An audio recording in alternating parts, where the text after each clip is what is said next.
Two experts in ICF. Decades of experience. One podcast.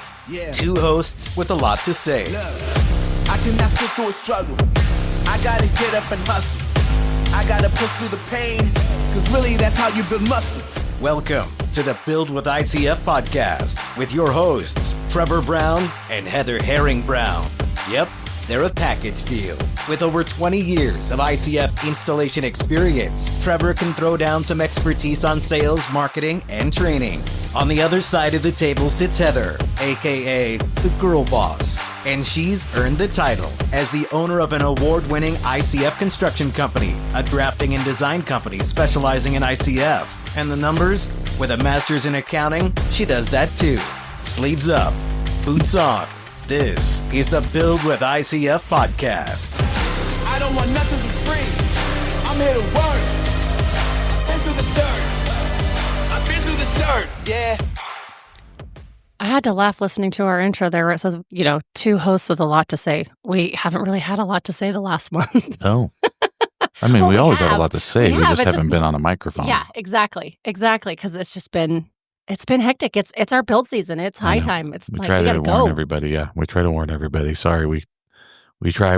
Yeah, it's been awesome. I mean, I love the fact that we have people that care enough to reach out to us and be like, "Are you guys done? Are you guys gonna do another episode?" Like, we love you guys. We love all the people reaching out and asking us. Worried that we're not getting it out. That's why I put a video out on our Instagram kind of answering that question, just because I'm not a big record a video of myself talking on our socials kind of thing. As much as I like to talk, I don't do that very often. I kind of had to, because I'm like, okay, we had multiple messages there over a couple day period. For some reason, they all kind of came in like, hey, are you guys done? Like, the rumors are abound that we were done. No, we've just been busy. We've been it's been crazy in the office for me with the drafting company. It's been crazy getting orders out and getting started, and just some consulting jobs on job sites, and we got our own build. We got a couple stacks going on, so it's like our own stuff. So yeah, it's been great. I mean, that's awesome. That's what we want. It pays the bills, and so we have to kind of do that stuff. But until the podcast pays the bills, then right. Which we're still, again, I keep plugging it. Anytime anybody wants to hire us full time, sponsor the podcast full time, we're happy to do this, and we will get out as many podcasts as you want. I would love to sit and do this. Careful what you wish for. Yeah, exactly. No, we have some really cool stuff. So I wanted to just maybe do, we need to get something out so that people, kind of a proof of life thing that people know we're still alive.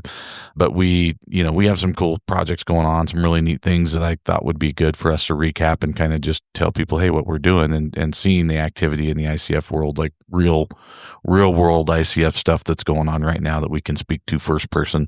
We will be getting on. I've got, I guess now we say this, but we've been getting a lot of people that want to get on here. It's just we just haven't lined up the scheduling that works for when we're here and when they're here.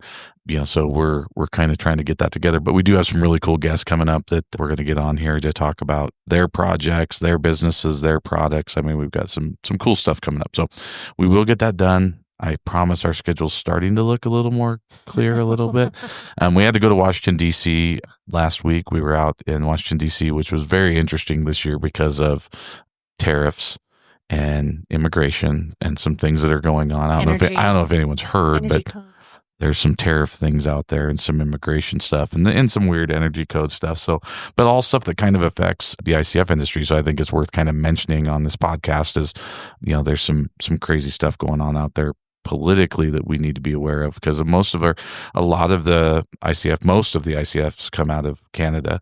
There are a few that are made in the USA, but that it will avoid the tariff thing, but the tariff thing's real for some of that. Steel, a lot of steel comes out of Canada. We're using MST rebar for everything now. MST comes out of Canada. So, there's some things that you got to be aware of. And some of those, like the MST's not a tariffable, it's not something that's being tariffed. The steel is. So kind of another benefit there. But yeah, there's just a lot of things that are happening that affect the ICF world. There's, the immigration stuff does affect everybody in construction, because Yes. that we have a very large amount of our construction help is, whether legally documented or undocumented, they're here from other countries that are doing a lot of work. So that can affect our job sites and different things that can affect that. So a lot of things that really pertain to energy codes that are just getting ridiculous in some places. So wherever you're listening from, your state's got some different BS Something, that's yeah. happening. Yeah. And just crazy stuff that we're seeing where they're trying to get rid of gas and, the natural gas are removing from construction. They don't want to have any natural gas anywhere, whether it's your water heater, your stoves, anything. They want everything to be electric. So, believe it or not, that all affects our industry as the ICF industry, because it does change, how people may build based on what the codes say. So a lot of stuff we did in DC that was, I would say, more aggressive this time than we've ever seen. We go out every year, for our positions we have at the state level with the National Association of Home Builders and on the national boards and different things. So we're out there anyways, but this year just seemed like it was a little dicier. Yeah, it was, a lot of things that really, it always pertains to building and every method of building, but it seemed like it opened a lot of conversations for ICF.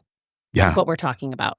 It was great. It was a good spot to be in, to be the ICF guy in the room kind of thing. Because there was a lot of people talking about, well, what do we do if this is, this resilient houses is still a buzzword. Just did an article about that for the upcoming ICF Builder magazine. I'll have an article in there about resilient houses. So resilient is a big deal right now, which obviously puts us right at the forefront, being the most resilient way to build. So that's nice. And like I said, everybody, if you're listening to this and you're, in the industry,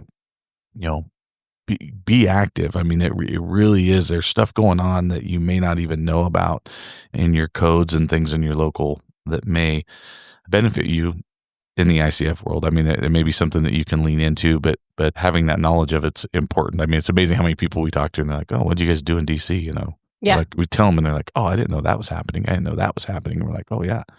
So a lot of people don't know. I mean, we're in it and we've been in it for a while. So we see all this stuff, firsthand, and we get the emails, we're on the phone calls, we're on the Zoom calls, we go to the meetings. A lot of people are just head down doing their job and they don't know that there's some crazy laws that are lurking that could really screw up our industry a little bit. And in some ways, unfortunately, help our industry, I think, in some ways. So, well, and just, I think it's important for our listeners that are in the building profession, not just our DIY listeners, but in the building profession, you don't have to sit on a national board or a state board or even a local board for your local home building association to be able to go out to Washington, D.C. Mm-hmm. When we go out there for our week on Capitol Hill, it's builders, contractors, suppliers from all over the country.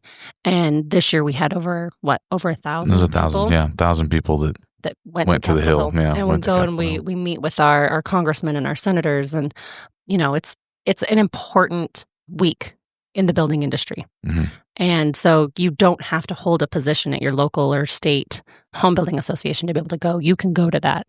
No, and even getting involved, financially helps a lot, because I'm on what they call the Build Pack committee, and they, that's where we divvy up the money to the individual at a national level to the different senators and congressmen and put our money backing to bills and things that can really affect the building industry and your livelihood if you're in this industry. So, you can get involved just as simply as, figuring out a way to donate. Go to nhb.org and look up how to donate to their, the Build Pack thing, and just help out financially if you don't have the time. So anyway, that's our little plug for NAHB and your local HBA and your, whatever, you can get involved in. It's like everything. There's a small group of people that are doing kind of carrying the water for a big group of people. So it's nice when we have a little bit of help and people out there. So that's our little plug for that. Kind of want to go over some of the cool projects we got going on. I touched on, I was in that video. I was actually, if anybody goes to our Instagram, and our Facebook page, I posted a video of kind of the job site that I was doing some consulting on. It's a kind of a DIY. He's done his own contracting before, and then he's got a local contractor that's doing it. Shane and George are up there in Stanley, Idaho, and it's amazing. It's like right on the base of the Sawtooth Mountains, which are just some of the craziest big, huge mountains out here in the Rockies, and very, very cool area. And this job site is legitimately the highest point of buildable property around in that area. Right? So you literally have 360 views because you're on the tip of this mountain. And what was really cool is they are actually one of the reasons they're using ICF is because there's portions of the foundation that they have to literally scribe the shape of the mountain and the shape of the rocks out of the foam block, out of the ICF to fit it over the rocks. And so the bedrock, the rock that they're building on is going to be the it's like footing, a huge essentially. Granite boulder. Yeah, I mean, it's like just, yeah. huge. So they are literally scribing the block over it and then doweling in MST, rebar into the rock and epoxying it in, and that's kind of how they're building this house on top of a rock mountain. And it's just one of those things that's like, I don't know how you do this without you ICF, right? Not easily, that's for sure. And it just is amazing to me. Like, and these guys, like I said, experienced. George has been doing it a long time. That's what he does for a living. Shane doesn't do it for a living, but very smart guy and can figure it out. But like, pretty interesting to watch two guys that really didn't have a ton of ICF experience able to just kind of knock this thing out. And when I went up there that one day, they had me come up and wanted me to just kind of teach them a little bit to get them started. We finished. There's two buildings, and we finished one building while I was there. In a half day. Just the foundations, right? The foundations, yeah. And then got them started on the other one, the one that had the most scribing on it and stuff. But like, it was just a super cool project to just kind of want to open people's mind to like the opportunity you have for ICF in these really cool locations like that.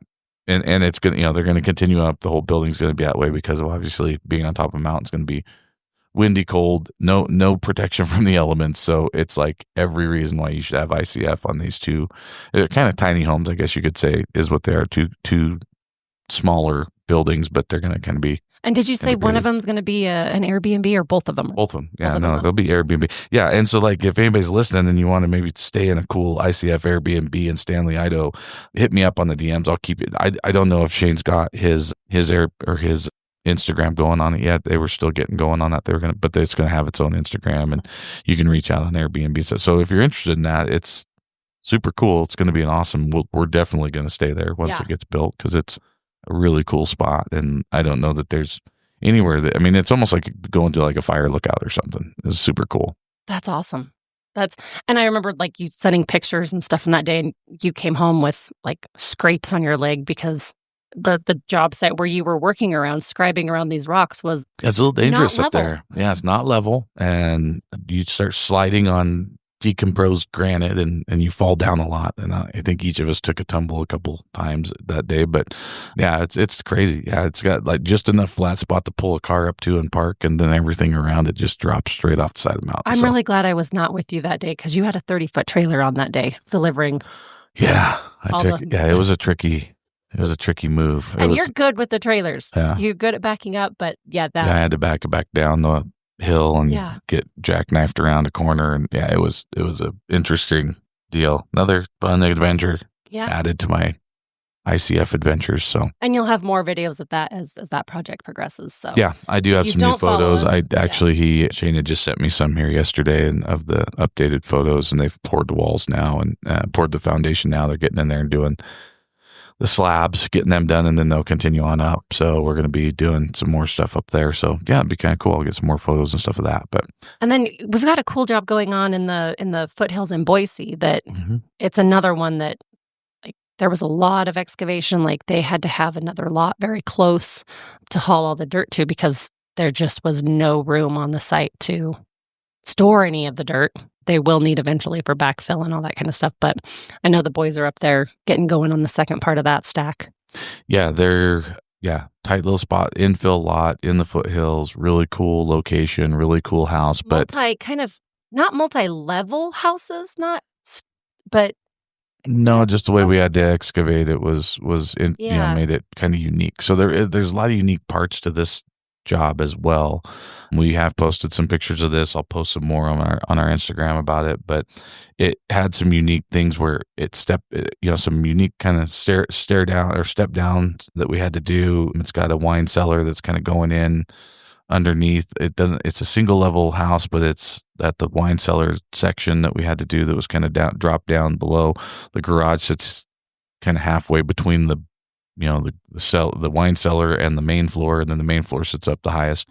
So just a lot of step down. But probably the most unique thing that you had with that house was it's got vertically integrated 8-inch and 6-inch walls, which we do them, horizontally quite a bit, where you come in and, we go from a basement that's 8-inch and transition to 6-inch. That's very common to do that. And we do it all the time. This one, we don't do as much, where because of the way it was cut out of the building, we had sections where it is like we had to have full 8-inch walls on the back half of the house. But we switched to 6-inch on the front half of the house because it was, out in the open. It's like the daylight part, yeah. Sort of, yeah. And so like we did, there's areas that are going to have backfill against them in the back of the house, even though it's their single level above grade. It's going to have to hold dirt.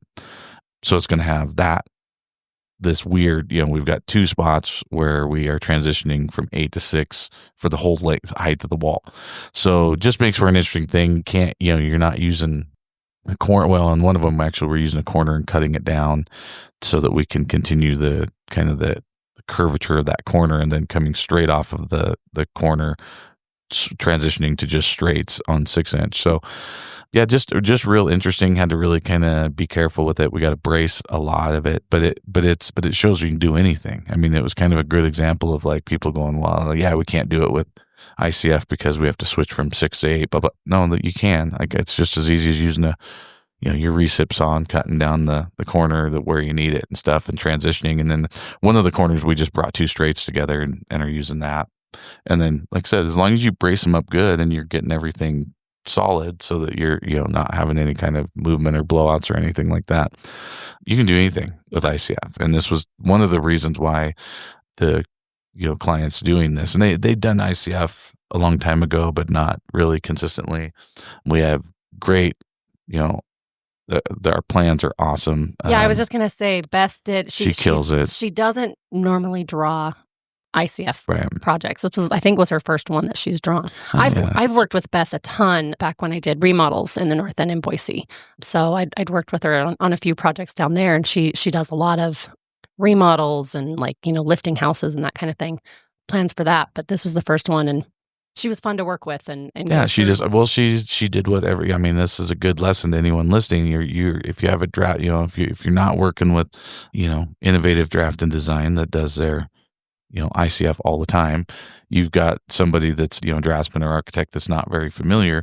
Not a big deal. They just need to ask the right questions and be willing to learn to do it, right? and look into it and research it. And we had several calls with her. I know I had calls with her. You had calls with her. Yeah, and she'd call and say, I'm sorry to buy. I'm like, no, call all you want, because I want you to understand it. And man, she came up with a great set of plans, very clean, very easy to read, very detailed. And so she did a great job. So that this house would be very complicated if it didn't have a good set of plans drawn, and Beth did a great job with them. So we're lucky there, and the boys are hammering along on it as we speak today. Yeah. They're getting it pretty knocked out this week, so that should be good. So there's like a one-sided block for something on this project, and something we've never worked with one-sided block. This will be our first one-sided block. This is a Superform job as well.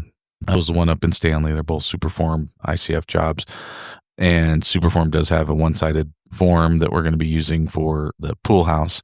And again, it's got the same transition, a 6-inch front on an 8-inch back. And so the back wall's 8-inch and transitions to a 6. So, but they are a one-sided form that they're using. It's for what it's for is a swim spa. So it's a pool house, I guess you could kind of say. So it's a small pool swim spa that you can swim in place or whatever. I think it works as a hot tub too, but anyway, don't know. So they wanted this because of the moisture in that area. She just didn't want to have to deal with the moisture on the inside of the walls. So they like the idea of just having concrete walls and then putting it in there because of the moisture and steam and chlorine and different stuff that are going to be affected on the insides of those walls. So that was the reason for choosing a one-sided form. So they're going to start on those this weekend. So the boys are going to start, I think, on Saturday on that. But yeah, the boys are going to work through the weekend because we just got back from DC. And then we've been home for this week. And then next week we have our state building conferences. Yeah. Yeah. So then we go to state building conferences, which we take, because they're great. Again, plug for the building association, your local building association. We get a lot of business off of the networking and the people and the relationships we have through those conferences. So it is worth shutting the job down for a week and, for half a week, I guess, and taking our whole crew to the state building meetings because they're getting to meet other builders from all over the state gathered in one spot. So it's a good reason to pull off of a job for a little bit and go do that because we gain a lot of business out of that and you just do a lot of good work there. So yeah, they're working through the weekend so they can take the week off next week to go up to our building conferences. But yeah, just really cool, unique stuff on that job. And like I said, general contractors, awesome. Ryan's great. Like he's just the most chill, easy to work with. Homeowner is great. I mean, he's listened to the podcast, has hers on there, and just very in tune with what the best way to build his home is. And it's really cool because he's like, he gets it, and he's doing it with, Carl is has been a guest on here that does our radiant systems and solar and stuff. Carl's working on this job, and that's kind of how this came about and got to us, was because Kurt, the homeowner, knew Carl and worked with him. And anyways, it was just, it's all very together. I mean, there's a lot of synergy on this job with between everybody, from the draft, from the drawings and Beth did, to Ryan and the homeowner and Carl coming in, and, energy efficiency of it, and us doing the ICF. It's going to be a very, very cool project. We're going to, I'm gonna hopefully get this submitted I want both these jobs we're working on to be submitted for builder awards. I mean, I think they could be pulling down a first place in Vegas here in the next couple of years. Just unique, yeah. Just because they both have really unique stuff going on with. But no, and I wanted to bring it up and put it out as a podcast just because I think there's, kind of open people's mind to like, you can have really different things going on in your projects, and it's very adaptable. Like ICF, that's what makes ICF great, is we can adapt it to a lot of these things, whether it be transitioning the 6 to 8 or cutting around a rock or putting it in a weird shape or a weird position. So a lot of really cool things, to what people may or may not think, like, I can't do that. Like, well, with ICF you can. So I think it's some unique stuff. But you've been busy with the drafting too. I mean, obviously the whole time I've been gone, you've been sitting here plugging along at the computer on a lot of drafting stuff. What do you guys got going on with the drafting company? It's been a bit, but we're at for new clients now getting started, we have about a 2 to 3 week lead time before we can get started, which is awesome. I mean, we're busy, which is great. It's not great when, people have to wait to get going, but, understanding people's timelines and when they're hoping to get started has been good. But something here recent that we have not drawn a ton of homes for people that live in California. A lot of jurisdictions in California require architects and full engineering. And so as a draftsman, we don't jump into that market a whole lot. But because of the fires and the stuff that was going on there, we've gotten a few phone calls here recently of jurisdictions kind of loosening up those requirements. Still full engineering is required, which is great. They should all have full engineering. Yeah. But they're allowing us as draftsmen to draw. So we're actually drawing I think we've got 2 or 3 going on right now for California, in areas where we. Which is good because we deal with, going back to the political side of it, one of the ways to speed up home building is through the bureaucracy of, all the, jumping through the legal hoops with jurisdictions that are requiring certain weird things, and it's taking forever to get permits and things like that. So speeding up the permit process, and the draw, we tout this all the time. 85% of plans in the United States are drawn by draftsmen, not architects. So architects are great, and architects, but they're few and far between comparatively. And so a lot of regular house plans are drawn by draftsmen. And sometimes these jurisdictions that don't, we live in a jurisdiction that is trying to slow down building. And so they can put these little rules in that will basically kind of slow down the building, and it keeps people out, which is what they're hoping to do. What they're hoping to do, right? And so California is kind of the same way. They're so overcrowded and different things. And we're getting, we laugh because we think the entire state of California is moving to Idaho every state I talk to thinks the whole state of California is moving there, but they, even in California, they're trying to slow things down. So a lot of times they put some of these things in place to try to slow down building. So I'm at least applauding them for the fact that they're saying, hey, we need to rebuild these houses that burn down faster than our normal speed that we do it at. And the one way to do it that we could really speed up is say, you don't have to wait for an architect to draw these plans. We can use a draftsman, which, you've got your certifications and stuff through the, I can't remember what it's called. AIBD. Yeah. I can't ever remember the whole. Yeah. You've got your certificate. It's not like you're, doing this, on your, it's like you've got the certifications and things that they allow, for this to happen. So there are different things that are still policing it. We're still getting full structural engineering on it, just like every architect is. So, but they're being more friendly. They're all really friendly when you show up with, a full set of plans and engineering and all that kind of stuff when it comes to ICF. But it seems like in talking with the building department in one of the areas where we're drawing the plans now, they were really excited because, the fires just came through there and devastated so much. And so they're like, this is going to be an amazing, rebuild. They're really trying to push more ICF in this area, which, they really should be. Yeah. And again, if you're in an area that has natural disasters, whether it be fire, tornado, hurricane, earthquake, anything, it's a great, this is an opportunity to push ICF in that area and really lean into it. So yeah, California's always been hot. I've been doing this for a long time, and I've spent lots and lots and lots of time seeing that, when I covered California as a territory manager, we did a lot of, rebuild classes and stuff on ICF, trying to get people to build their house out of something that isn't firewood. And so we've, pushed for that. So that's good. And I think you guys, it's interesting. We've, kind of started the drafting company to just kind of help, with some stuff around here, and it just like keeps expanding. And now you guys got projects going in Florida and Michigan and North Carolina and South Carolina. Even Canada now, our first international plan, So, yeah, you guys are just, it's crazy how it's really expanded, and then, people reaching out and, sales of just stock plans. Like a lot of people are starting, we're seeing the, people really, you can go right on our website and just order a stock, plan that's drawn in ICF, and then we can tweak that for you if you want to tweak it to your specific block and stuff. So, yeah, it's just fun to watch how, because obviously, I can't go and sell block or consult or do anything that I do without them having a good set of plans to do it with. So it's obviously starts right there. So the fact that you guys are seeing more business, this means good for all of us in the industry. Means there's people out there,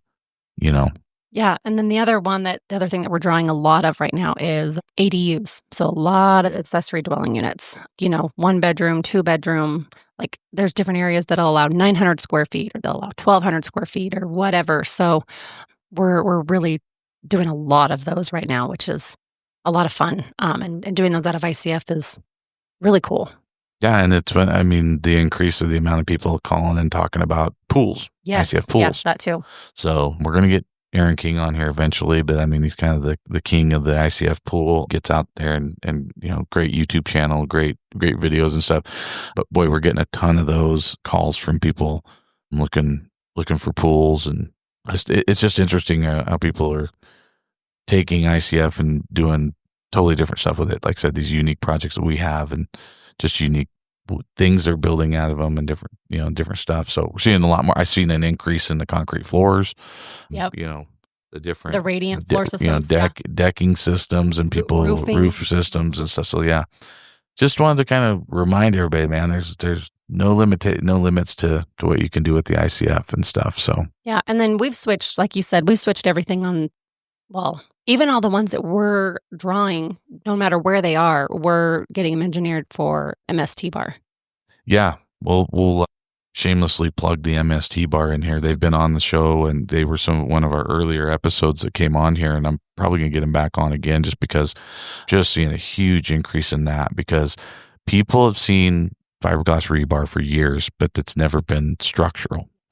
So it's been a non-structural fiberglass rebar, GFRP. So a lot of it for flat work. And so it's amazing now we're being accepted in a lot of different different states, jurisdictions, everybody, that are accepting now that MSTs come out as a structural fiberglass rebar, and really differentiating themselves from the old school not your dad's GFRP kind of thing is what I joke about, because I'm talking to guys and they're like, yeah, I saw your pictures. You guys are you're doing it for the verticals and everything. I'm like, yeah, no, we're doing it there's no steel in these last couple of buildings we've had, not any. So they're basically coming in and putting, fiberglass in for everything. And the benefits are, it's light. It's 3 times stronger. We're getting a lot of engineers. It takes a little bit of extra work. So I don't want to candy coat this. You do have to reach out and have some conversations with your engineer. You got to make sure that the jurisdiction is aware and has the correct paperwork. So when they walk up and see this, they're not freaked out. Green rebar, they don't go, what is, and they don't freak out. So there's some communication in there, but you can get this size down. So we have multiple jobs. So this job that we were talking about in the foothills there's actually it was called out for number 6 and number 7 steel. We've got it all sized down to where we are the largest bar we're putting in. It's a number 5 MST bar. So basically they've let us double up number 4 or put in number 5 fiberglass in place of 5, 6, and 7 and that they wanted on this hillside build. So where we would have had some huge rebar in this wall that would have really been a pain and hold up concrete and all that different stuff, we're switching it out for MST bar on the verticals and window lintels and everything. So got everything approved. We worked with a great engineer company that, I sent him over the paperwork and he had it converted in about 15 minutes. So don't get intimidated by that. But it does take a little bit of work. I'm not, but once you get it through, getting a frog in my throat there. Once you get it through, it's through. So I had a conversation with a county inspector and was like, hey, we just want to let you know we're doing this. Oh yeah, I've already seen that. He says, matter of fact, I believe we're getting it approved in the countywide, so it's not even a question. And within a couple of weeks, we had it approved countywide. All the inspectors were aware of it. Everything worked right. A little bit of footwork. I had to make a couple calls, but if you're listening and you're wanting to get into this MST bar, I think this is going to be one of the bigger products that you are going to see in all of it, not just ICF industry. It's a game changer to go structural with fiberglass. It's non-corrosive. You look at any place where there's rebar that you're going to find rust. You look at rebar that's sitting out in the yard, the lumber yard is a supply yard you go to, it's rusty. That goes into the concrete and that, creates, I think they call it spalling, I think. Anyway, probably need to learn that. But it creates voids inside the concrete where the rust is because it continues to rust. So, it's a big issue. So I think that probably MST bar is one of the bigger ones that we're going to see really change the game.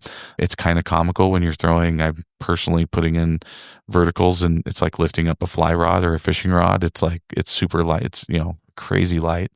And so if anybody has questions, please DM me, reach out to me. I'm happy to put you in contact with anybody I can, the engineers and stuff at MST bar, and we can show you how to get it approved locally.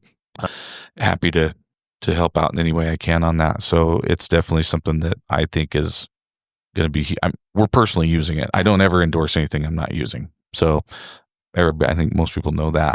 I'm not going to brag about something unless I'm using it. This has been a real game changer on all of our jobs now, to where we're just we don't ship steel, we don't bend steel, we don't cut steel. It's just all fiberglass. So a lot of cool benefits. If you have any questions, reach out to me. I'm happy to talk about it. We need to do another podcast on it because, now that, having used it, I think you need to do a podcast from the installer side, because we did a pretty technical one when we did the first one. Yeah. No, when we had one originally. And like I said, I hadn't really got into it. Yeah, we hadn't used it at that point. So yeah, so it was kind of interesting now to know. It's cool. It's something that really, and I've had actually YouTube. We're on YouTube now, and not video, just audio on YouTube. But people can listen to the podcast on YouTube, and a lot of really good questions coming off of YouTube. And one of them I got was, the combination of using MST bar with Helix or either or using them together and different things like that. And I think two totally different situations there. They both kind of have their benefits. We don't, we're not using Helix in our stuff. We had one job that used Helix, but there was still steel in those walls. Yeah, they still required us to put some steel in it. So it doesn't eliminate it. So the I think there's spots for both, there's room for both of them in different situations, but I don't think they need to be combined. That was the question, like, well, can you combine them? I think that'd be kind of overkill in a lot of places. I mean, I would say if you're doing a helix job that's still requiring verticals, which is usually what happens, they'll say, okay, you can do that. The helix will replace the horizontals, but it's not replacing verticals. If that's the case, then yeah, I would 100% drop MST verticals in there because it's just so much lighter. I mean, if anybody's lifted a 14 or 16 foot piece of rebar up over their head and tried to put it into an ICF wall and weave it between the horizontals, it's very tiring at the end of the day. Your shoulders hurt. You put MST in there and it's like I said, you can't help but laugh when you're doing it because it's so light. It's like literally like lifting a fishing rod above your head and putting it in the wall. It's super light. So I think you still be using that and stuff. But anyways, there's our little plug for MST bar. I can tell you for a fact it's a game changer for us. My guys don't ever want to see another piece of steel rebar on their job site because they love how light it is. They can pick up a bundle of it and move it. They can take a bundle of 100 and when they're cutting their verts and just mark the whole bundle and cut it all at one time. In so fast. 30 seconds, they cut it with a hot saw and it just cuts right down. Now they got all their verts. They're not having to run it through the Metabo or through that, even the hand cutter or anything. They're just, not paying anybody to manufacture rebar for us at that height, at that length. So super cool stuff. But yeah, we've had some cool stuff going on. So we just wanted to kind of update everybody at what's going on, why we haven't been here doing this as much as we love to. It's way nicer to be sitting here and just talking on a microphone than on job sites. Well, and you've got an event tomorrow that you're going to. You've been running around the state doing the demo days or customer appreciation days. Yeah, customer appreciation barbecues and different things, kind of getting the word out about, we push Hulk waterproofing, we push, ICF, and then we push the MST rebar at those that we're involved with here as a distributor in our area. And so go there and do the rep thing and talk about that and talk about ICF to people and stuff at these events. So kind of cool. But yeah, we're doing that. So I'll be on the road again tomorrow. But yeah, it's all good. We'll try to get more of these out. Like I said, we do have some really cool guests coming up. We have some guests, that we've just been trying to schedule this. Haven't been able to line up our schedule and their schedule. So yeah, it was real easy this winter when people were not on job sites, but right now it's a little harder. But I do think we're going to I want to get the Feder guys on because they're down in Arizona and I know it's like 187 degrees down there right now. So they're probably not out working during the day. So they might have more time to do a podcast. So I'm going to reach out and talk with them because Rod and Gary I've talked to them about coming on. ICF specialists, they do big stuff. I mean, they're doing movie theaters and high schools and and fire stations and churches. I mean, they do just gigantic work, and then they do regular houses and stuff too. But just amazing guys in the industry that we're going to try to get them on, and then we've just had a few people back east that have got some stuff going on. Reached out to want us to have them on. I'm trying to think. Yeah, we got a bunch of different things. You're going to be where are you going? You're going somewhere in July in Arizona. Be down at Phoenix. I'll be at so if we have any listeners down in the Phoenix area, July 11th, that weekend of July 11th, I guess the 11th, 12th, 13th, I will be at the Maricopa Home Show. It's the largest home show in Arizona. I'll be there with Mike O'Brien from Southwest Wall Systems. And so we'll be down there actually promoting ICF and MST and Hulk and everything. So maybe wants to come down. I'll be down there for 3 days. I'm going to be working that show with Mike. And so anybody wants to swing by and give us a shout there, we'll be there. It's at I can't remember the name of the arena, but it's in Scottsdale. Okay. Or Glendale. Glendale? I don't know. You can post it on our Instagram. I'll post on the Instagram. But yeah, so yeah, if anybody's listening and it's before July 11th and you want to come by Phoenix, Arizona, which it will probably be 187 degrees down there. So yeah, I'm not sad that I'm not going to that. Oh man. Yeah. So no, we'll be doing some stuff. I'll try to keep everybody posted I'm going to be out and about doing some more stuff. And I'll be up in Denver for a while too, doing the Colorado. I'll be at the Colorado State Home Building Association meetings that following week in July. Yeah. So I'll be up there for that. So yeah, I'm out and about. So maybe if anybody gets a chance to come by and say, hey, that'd be great. But yeah, I think that's pretty much it for. Yeah.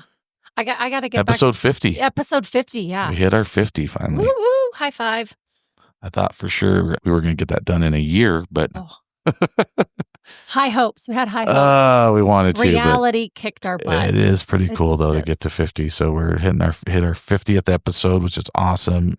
And again, couldn't do it without. I mean, we wouldn't be doing it without the listeners all chiming in and doing this thing. It's amazing to me. Thank you to the listeners. Thank you for your comments. Thank you for the listeners that, go onto the ICF groups on Facebook. And when people are asking questions, plugging the podcast, we really do appreciate that. Yeah, I love to see that. We'll see, I'll listen to this episode. Somebody's asking about this or that. And they're like, oh, you should go listen to this episode. And really appreciate everybody doing that. And like I said, I think it's just reassuring to all of us. If you're listening to this, you're obviously a fan of the industry, or you're involved in the industry. And you're really, really smart. And you're super smart and super cool. But I would say it's just encouraging to know that, we're now over 90 countries we've been downloaded in.